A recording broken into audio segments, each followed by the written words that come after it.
श्री कृष्ण और सुदामा की सच्ची कहानी। बहुत समय पहले की बात है। भगवान श्री कृष्ण और सुदामा एक ही गुरुकुल में गुरु संदीपनी के आश्रम में पढ़ते थे। दोनों बचपन से ही बहुत अच्छे मित्र थे। श्री कृष्ण भगवान विष्णु के अवतार थे, लेकिन गुरुकुल में वे साधारण बालक की तरह ही रहते थे।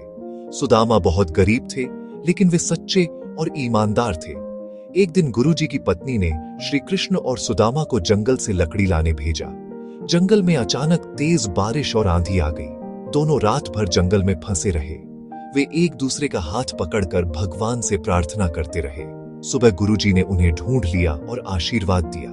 समय बीतता गया। श्री कृष्ण द्वारका के राजा बन गए और बहुत बड़े महल में रहने लगे। दूसरी ओर सुदामा बहुत करीब हो गए। वे अपनी पत्नी और बच्चों के साथ एक छोटी सी झोपड़ी में रहते थे। कई बार उनके घर में खाने तक का सामान नहीं होता था।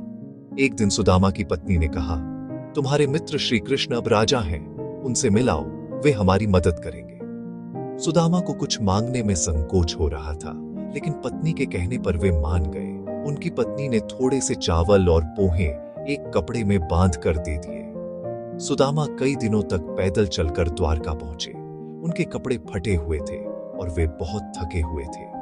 जब श्री कृष्ण को पता चला कि सुदामा आए हैं, तो वे तुरंत नंगे पांव दौड़कर बाहर आए और अपने मित्र को गले लगा लिया।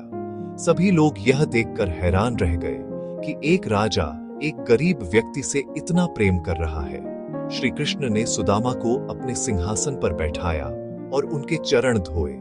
फिर उन्होंने सुदामा के हाथ में बंधी पोटली देखी और पूछा, मित्र, मेरे लिए क्या लाए हो?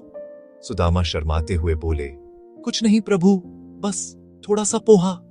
श्री कृष्ण बहुत प्रसन्न हुए और प्रेम से उसे खाने लगे। सुदामा ने श्री कृष्ण से कुछ भी नहीं मांगा। वे कुछ समय बाद वापस अपने गांव लौट आए। रास्ते में वे सोचते रहे कि काश वे अपनी परेशानी बता पाते। जब सुदामा अपने गांव पहुंचे तो वे हैरान रह गए। उनकी झोपड़ी की जगह एक सुंदर महल बन चुका था। उनकी पत्नी और बच्चे अच्छे कपड़ों में खुश दिखाई दे रहे थे। श्री कृष्ण ने बिना मांगे ही अपने मित्र को धन और सुख दे दिया था। यह कहानी हमें सिखाती है कि सच्ची मित्रता कभी नहीं बदलती। भगवान प्रेम और भक्ति को सबसे अधिक महत्व देते हैं। जो व्यक्ति सच्चे मन से विश्वास करता है, उसे कभी खाली हाथ नहीं लौटना पड़ता।